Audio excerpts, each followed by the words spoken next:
Tonight, a Florida millionaire charged with sex trafficking will stay behind bars.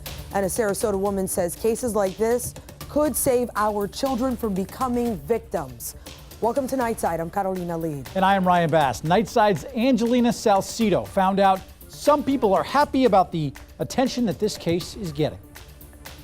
Only by taking away the freedom of Jeffrey Epstein can we restore the freedom of these victims. Prosecutors say millionaire Jeffrey Epstein paid dozens of underage girls for massages and then sexually abused them at his homes in both New York and Florida. People who help victims say this isn't anything new. And when they run away, they run right into the arms of these predators that lure them in. And once they're lured into the sex trade, they're coerced into these situations. And some of these kids are sold 15 to 40 times a day. The National Human Trafficking Hotline says reports of sex trafficking across the U.S. continue to rise, from just over 3,200 in 2012 to more than 7,500 in 2016. And the experts say prosecutions of figures like R. Kelly and Jeffrey Epstein will help stop this growing epidemic.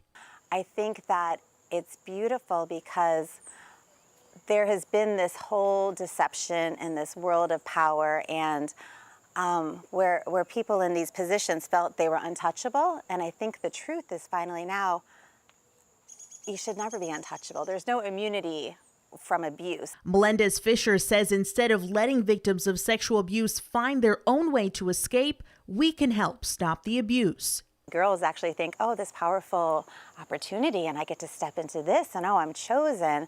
And little do they know that there's nothing empowering. And before they know it, they're so broken down and their self-esteem is just destroyed, and they don't know any way out.